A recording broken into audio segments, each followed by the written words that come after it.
जबलपुर से बड़ी खबर है, जहां पर बिशप और सीएनआई के पूर्व मॉडरेटर पीसी सिंह पर ईडी का शिकंजा कसा गया। ईडी ने बिशप के खिलाफ दर्ज की एफआईआर, ईओडब्ल्यू से मामले से जुड़े दस्तावेज भी किए गए तलब। एफईएमए के तहत दर्ज किया मुकदमा, हवाला के रकम के इस्तेमाल के भी ईडी को सबूत मिले हैं। पीएमएलए यानी prevention of money laundering act के तहत भी दर्ज होगा मुकदमा। विदेशी फंडिंग से बिशप के खातों में आई बड़ी राशि, हवाला की रकम की हेरफेर का भी अंदेशा है। तो वहीं न्यूज 18 की खबर पर भी मुहर लगी है। मामले में ईडी के दखल की बात कही गई थी और अब आप ये देखिए कि एक ऐसा मामला है जिसमें मनी लॉन्ड्रिंग का केस भी सामने आ रहा है। और ज्यादा जानकारी के साथ जबलपुर से संवाददाता प्रतीक अवस्थी जुड़ गए हैं। प्रतीक, विदेशी फंडिंग की बात भी सामने आ रही है और कुछ खुलासे हो रहे हैं, कई जांच एजेंसियां भी अब इसमें अलर्ट हो रही हैं।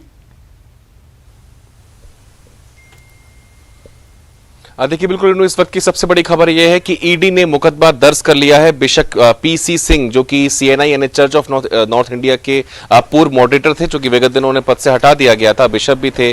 और ईओडब्ल्यू ने तो इन पर एफआईआर दर्ज कर ही ली थी। बीते दिनों उनको रिमांड मिली थी और आज शाम को जो रिमांड है पीसी सिंह की वो खत्म हो रही है। फेमा यानी फॉरेन एक्सचेंज मैनेजमेंट एक्ट के तहत फिलहाल ईओडब्ल्यू ने एक मुकदमा दर्ज कर लिया है और संभवतः कल तक पीएमएलए यानी prevention of money laundering act के तहत भी यानी हवाला से भी कुछ न कुछ सबूत जो है वो ईडी को संभवतः मिले। ईडी लगातार ईओडब्ल्यू के संपर्क में है और तमाम दस्तावेजों को भी वो जांच रही है जो ईओडब्ल्यू के पास है और उनसे दस्तावेज तलब भी किए गए हैं कि आखिर कौन कौन से सबूत ईओडब्ल्यू ने फिलहाल बिशप पीसी सिंह के पास से जब्त किए थे। इंदौर ईडी द्वारा ये पूरा मुकदमा जो है वो दर्ज कर लिया गया है। शुरुआत से न्यूज 18 बता रहा था कि केंद्रीय जांच एजेंसियां इसमें कहीं ना कहीं इंटरवीन कर रही हैं और उस खबर पर मोहर लगी है और ईडी ने एक मुकदमा दर्ज किया, यानी मामला अब बड़ा हो चुका है। केंद्रीय स्तर का हम पहले से कहते आ रहे हैं कि जो पूरा मामला बिशप का उजागर हुआ है इसकी सीमाएं बहुत बड़ी हैं और फेमा के तहत मुकदमा दर्ज होना यानी इस बात की पुष्टि करता है कि लगातार जो 178 बैंक खाते बिशप के मिले थे उसमें फॉरेन फंडिंग की जा रही थी और फॉरेन से पैसा आ रहा था, लेकिन इस पैसे का इस्तेमाल आखिर कहां हो रहा था, ये सबसे बड़ी बात है। कुछ रकम की हेरफेर भी की गई है। ये सबूत तो पुख्ता थे कि 2004 से लेकर 2012 तक धार्मिक संस्थाओं को 2 करोड़ 72 लाख की राशि बांटी गई, जिससे कहीं ना कहीं धर्मांतरण जैसे कामों में जिसका इस्तेमाल संभवतः हुआ होगा।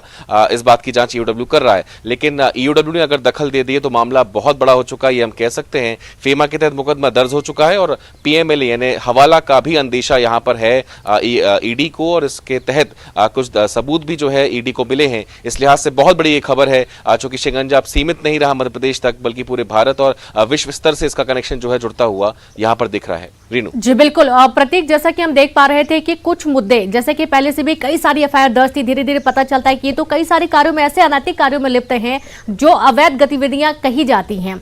धर्मांतरण की बात सामने आ रही है, मनी लॉन्ड्रिंग की बात सामने आ रही है। ईओडब्ल्यू के साथ अब ईडी भी अलर्ट हो गई, पूरे मामले की जांच पे जुट गई है। जिस तरीके का ये पूरा खुलासा हुआ, लगता नहीं है कि एक ही व्यक्ति इसमें शामिल होगा, और भी कई बड़े नाम हो सकते हैं क्या शामिल इसमें?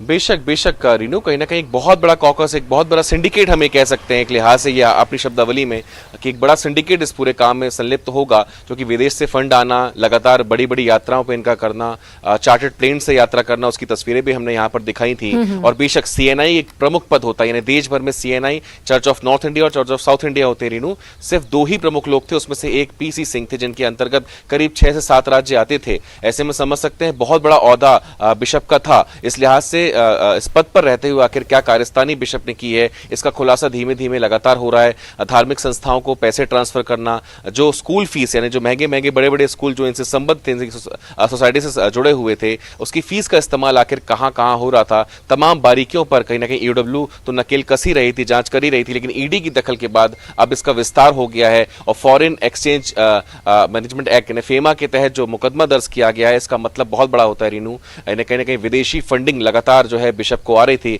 और इस विदेशी फंडिंग को पूरे भारत में संभवतः सर्कुलेट किया जा रहा था और कहां-कहां इसका इस्तेमाल हुआ है, इस बात की तफ्तीश ईडी कर रही है।